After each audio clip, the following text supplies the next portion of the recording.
So, we all know that term Easter egg.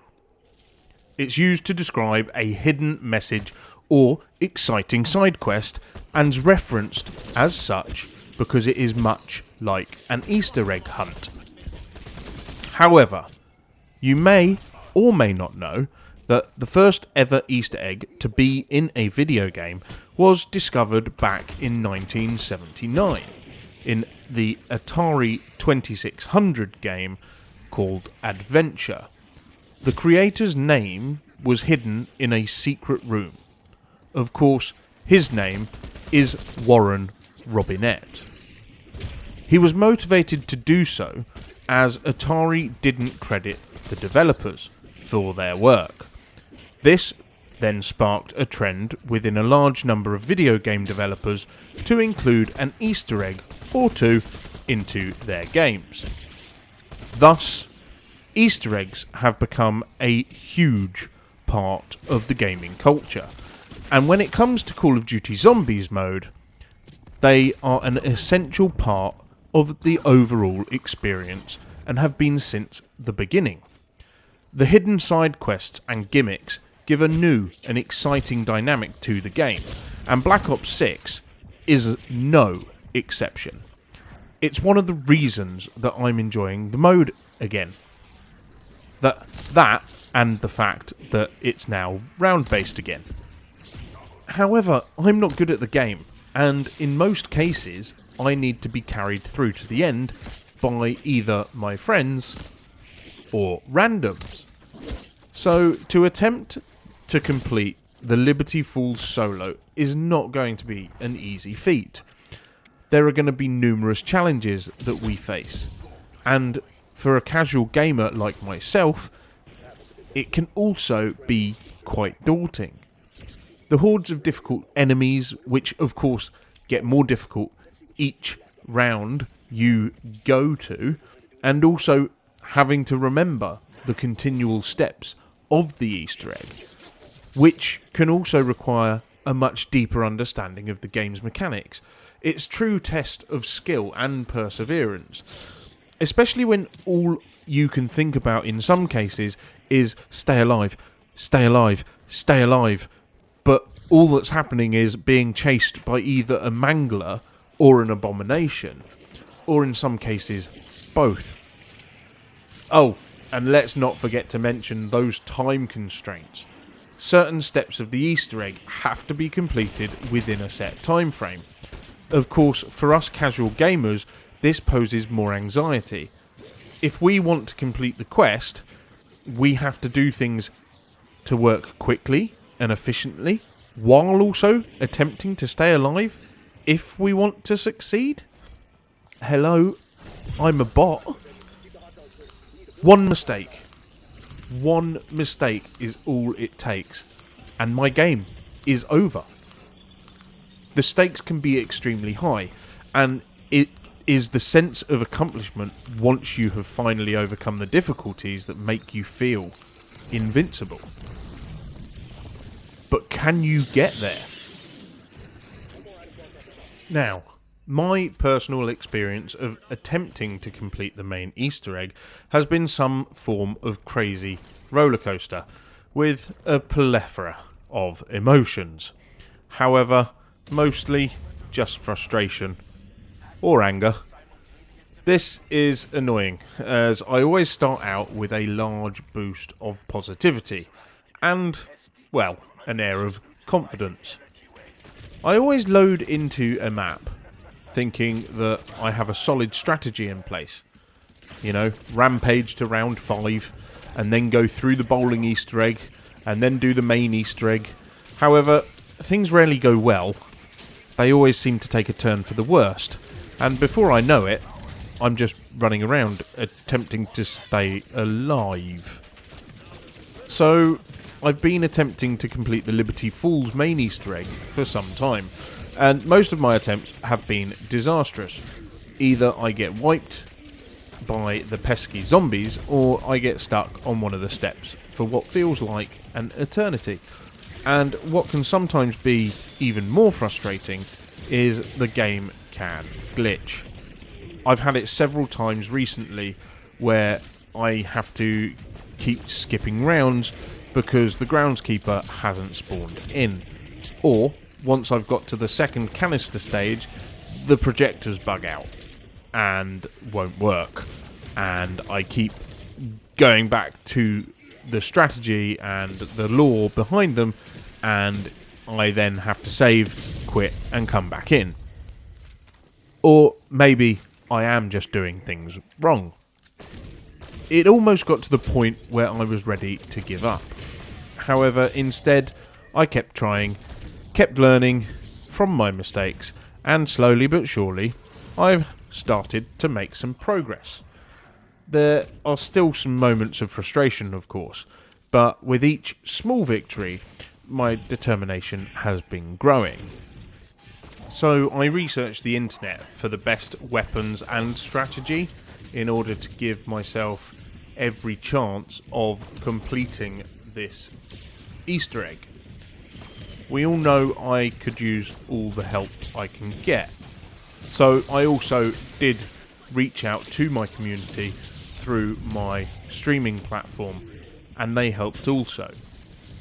Although this might be where me and us in the bot community are going wrong, as what works for others may not work for ourselves. People we see with a shotgun or a pistol and their aim seems really great, and therefore it's very tempting, but are we able to control its recoil?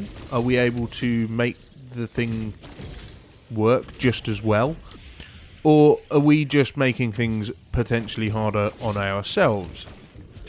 Nevertheless, I still wanted to see what strategies were out there, so I could attempt to use them in my own game. So it seemed that the use of gobblegums and wall buys would be a good option. Now, for us bots, I definitely recommend, especially if you're running solo, getting Idle Eyes, and definitely using that, especially when you're doing the water valve.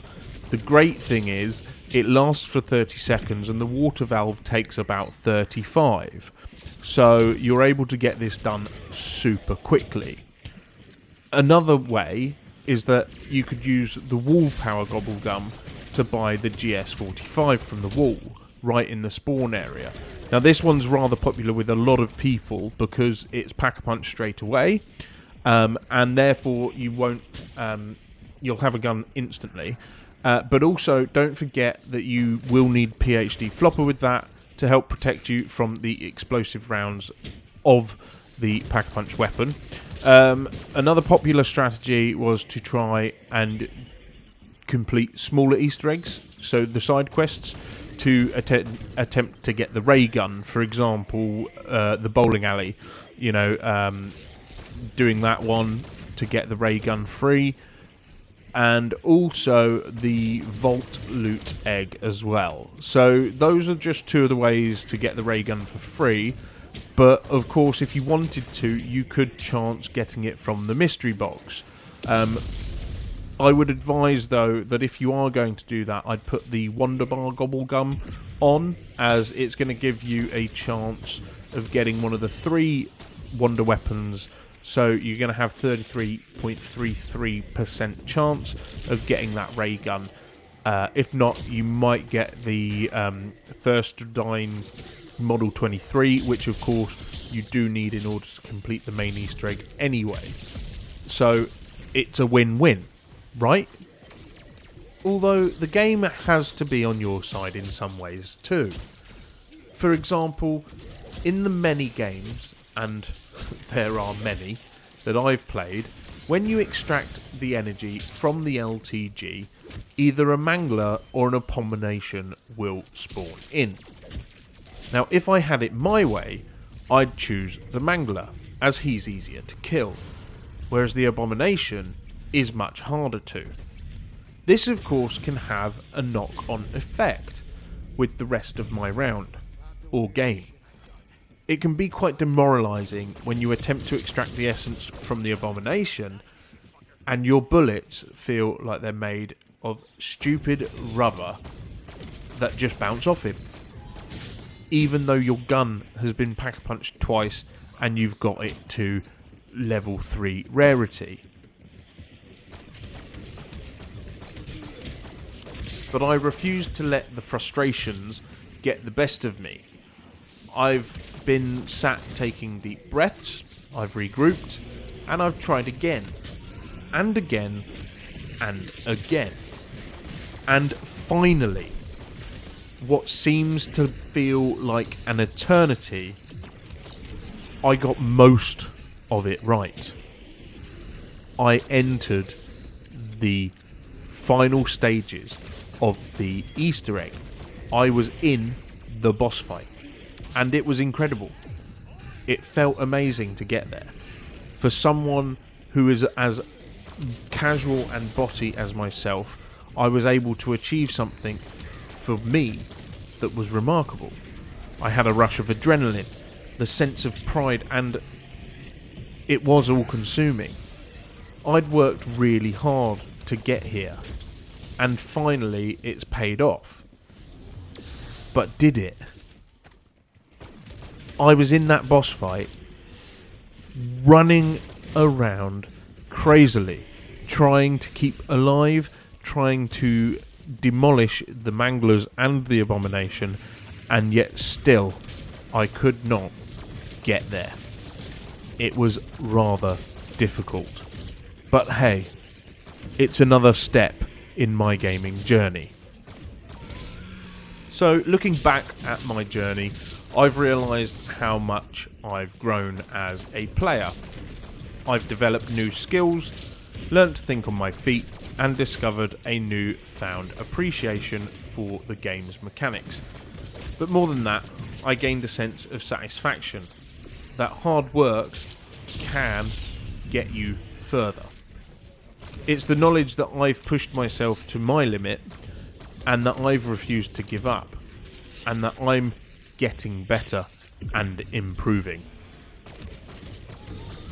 Now, if you've tried to complete the Black Ops 6 Zombies Easter egg, I'd love to hear about your experience in the comments below, whether that's a completion, whether you're still struggling just like me. What were some of your biggest challenges you faced? What are you still struggling with now? What strategies may have worked or you think could work? That would be a nice one as well. Let's keep this conversation going. It'll be great. And if you're new here, please consider subscribing so you get more gaming content from myself. And if you also would like to watch this video here, that'd be great also. Thanks for watching, and I'll catch you in the next one.